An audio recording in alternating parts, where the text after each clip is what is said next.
জয় জয় বিশ্বসুখ সত্যানন্দ শ্রীমৎ স্বামী নীলকান্ত মহাপ্রভু প্রেমানন্দে হরিধ্বনি বনমন হরিবল। শ্রী শ্রীমা দুর্যময়ী দেবী প্রেমানন্দে হরিধ্বনি বনমন হরিবল। রাধাকৃষ্ণ প্রেমানন্দে হরিধ্বনি বনমন। নিতাই গৌর সীতানাথ প্রেমানন্দে হরিধ্বনি বনমন হরিবল। সর্বসাধু গুরু বৈষ্ণব প্রেমানন্দে হরিধ্বনি বনমন হরিবল হরিবল হরিবল।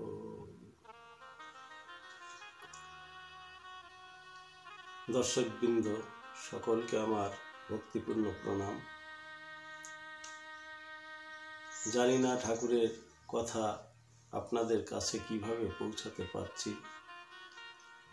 চেষ্টা করছি ভালো করেই আমার কথাটা বলি, কিন্তু ভালো মন্দ এ তো আমার কিছু করার নেই।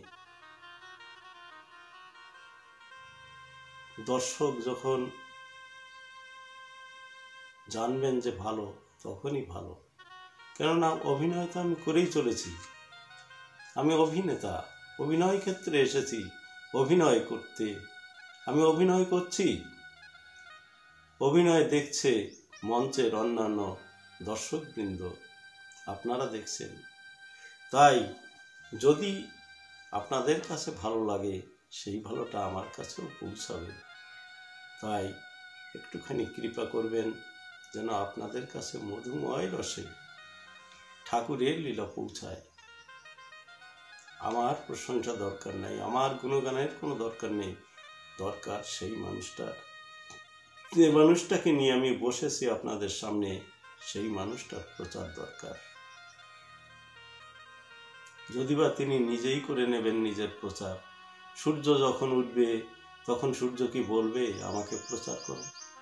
তার নিজের তেজেই নিজে জ্বলেন। কিন্তু আমরা বুঝি না, মায়াবদ্ধ জীব তো।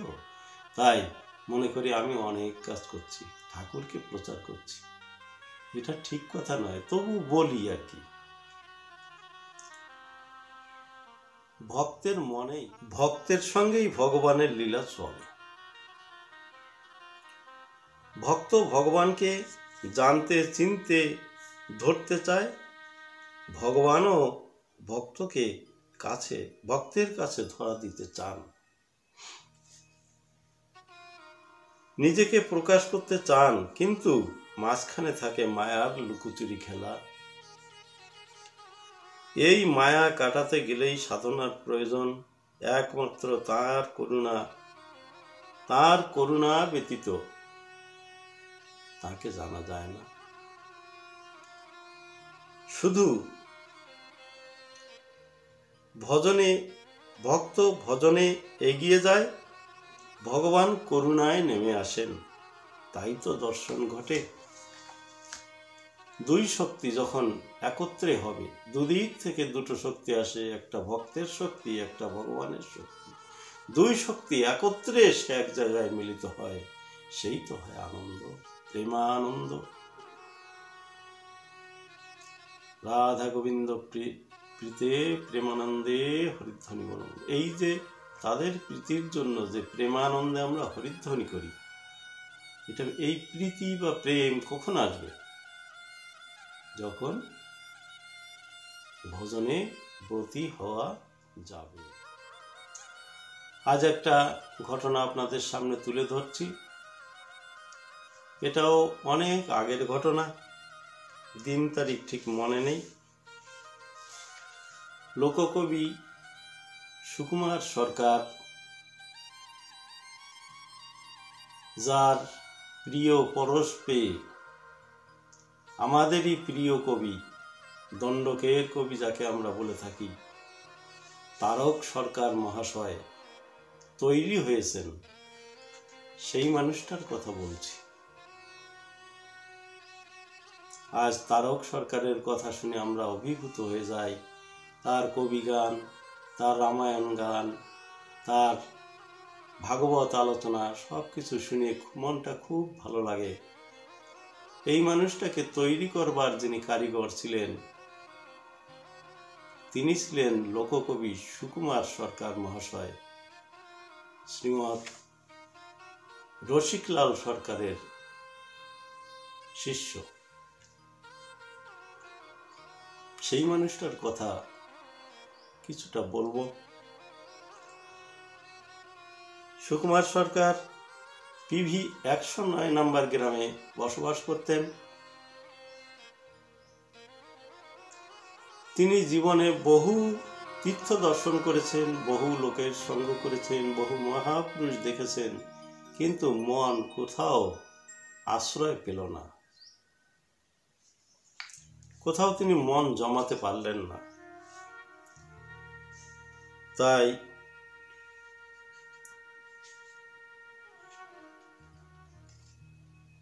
অখণ্ড মণ্ডলেশ্বর স্বামী স্বরূপানন্দ পরমহংসদেব বলেছেন, তার সাহিত্যে এক জায়গায় লিখেছেন যে সন্ন্যাসী কোথায় ভগবান করে সারা দুনিয়ায় ঘুরে বেড়ায়, আর সাধক গৃহী ভক্তকে দর্শন দেবার জন্য ভগবান নিজেই ছুটে আসেন তার কাছে। তাই আজকেও আমরা দেখতে পারি, এই ঘটনার প্রমাণ আমাদের কাছে আছে, আমরা দেখতে পাই।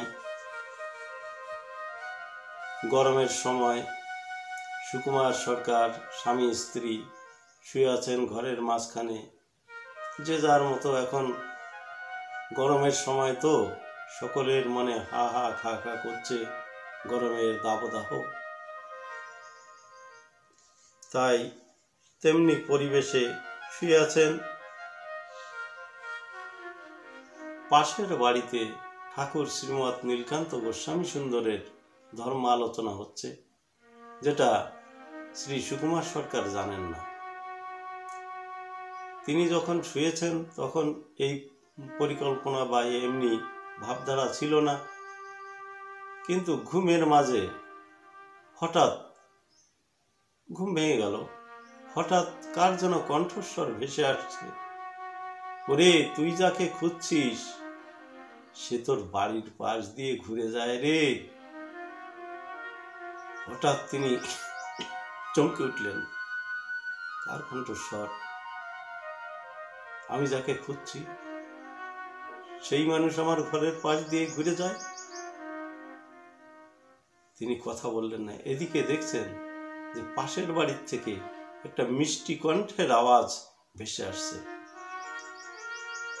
তিনি চুপি চুপি স্ত্রীকে ডাকলেন, এই ওঠো, দেখো এ কি সুখ পাখিতে কথা বলছে না মানুষের কথা বলছে, তুমি ওঠো দেখো, কথা বলো না। দুজন বসে ঠাকুরের সেই মরমী কথাগুলো শুনছে, আর নয়ন জলে দুজনই ভেসে যাচ্ছেন যে এ কি ব্যাপার, আমি যাকে খুঁজছি এ কি সেই মানুষ? আর থাকতে পারলেন না বসে। তিনি তাড়াতাড়ি জামা গায়ে দিয়ে বেরিয়ে পড়লেন। যেই সোজাসুজি ঠাকুরের কাছে যেই পায়ের উপরে পড়ে গেলেন, বাবা, ঠাকুর বললেন, এই কান্দোস কেন, কাঁদিস কেন, ওঠ, আমি এসেছি তো, তুই যাকে খুঁজছিস সে তো তোর সামনে। আরো কান্না এলো, ব্যথায় প্রলেপ পড়েছে তো, সেই ব্যথায় প্রলেপ পড়ে কান্না আরো বেড়ে গেল। এইবার শব্দ করে কাঁদতে লাগলেন।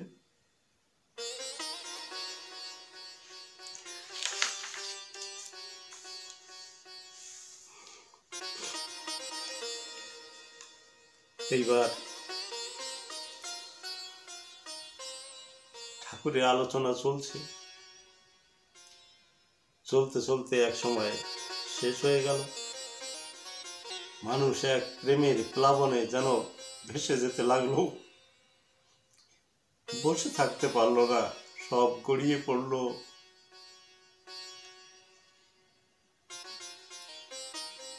ব্রজধাম তৈরি হলো। সরকার মশাই বসে বসে দেখছেন।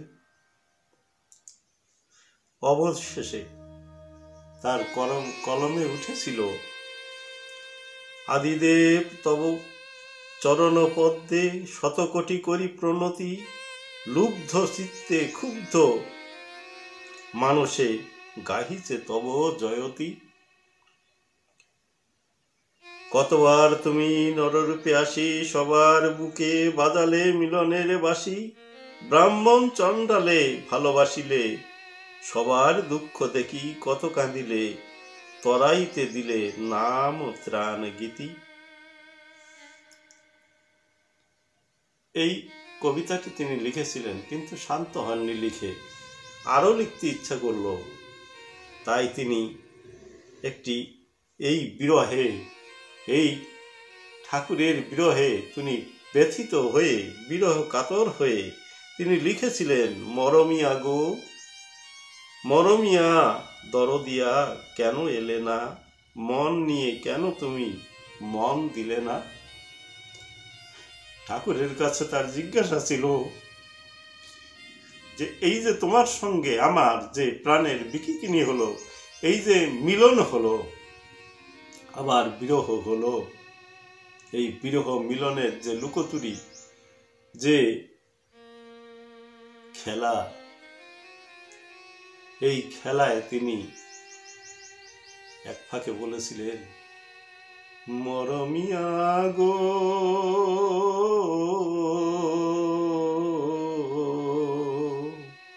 মরমিয়া দরদিয়া কেন এলে না,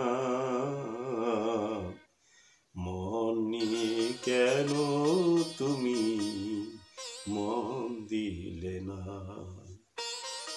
আমার বুকের মাঝে কত ব্যথা তুমি জানো না, মন নিয়ে কেন তুমি মন দিলে না। কত সুন্দর গানের ছন্দ তিনি লিখেছিলেন। এই গান এক সময় এই ঠাকুরের সঙ্গে, ঠাকুর শ্রীমৎ নীলকান্ত প্রভু সুন্দরের সঙ্গে যে প্রশান্ত স্বামীজি ঘুরে বেড়াতেন, যার কণ্ঠের কোনো তুলনা হয় না, রেডিও শিল্পী, সেই মানুষটার কণ্ঠে যখন এই গান শুনতাম মন পাগল হয়ে যেত। পরক্ষণে শুনলাম গৃহী ভক্ত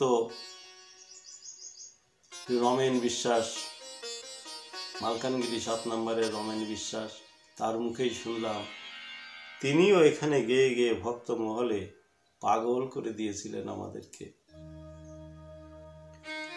এত সুন্দর গান। শেষের কলিতে তিনি লিখেছিলেন, ভালোবেসে সুখের আশায় হয়েছি ভ্রান্ত, সুকুমার কয় তাই এলো না মোর প্রাণকান্ত, কেন আসিবে সেই শ্রীনীল কান্ত, বাসা ভালো না। আজকে যদি বাসা ভালো না হয়, তাহলে সেই প্রেমের পাখি, প্রাণের পাখি, সেই পাখি আসতে চায় না। তাই আমাদের বাসা ভালো করতে হবে। তার লেখার ইঙ্গিতে এটাই বোঝা যায় যে আমাদের যে বাসা, সেটা যেন ভালোবাসার উপযুক্ত হয়। বিশ্বাস ভক্তি সব কিছু যেন সমানভাবে থাকে। হিংসা নিন্দা ত্যাগ করে দিয়ে, হিংসা নিন্দাকে বিদায় দিয়ে যেন আমরা সুন্দরভাবে পরিবেশ সৃষ্টি করতে পারি, এইটি তার লেখার ভাবধারায় বোঝা যায়। তাই তারই কথায় আমরা আজকে একটুখানি আলোকপাত করতে পারলাম। ভালো লাগলো। দেখি আবার যদি কখনো সময় হয় আবার আলোচনা শুনব ঠাকুরের কথা। জয় জয় বিশ্ব সুখ সত্তানন্দ শ্রীমৎ স্বামী নীলকান্ত মহাপ্রভু প্রেমানন্দে হরিধ্বনি বলমন হরিবল।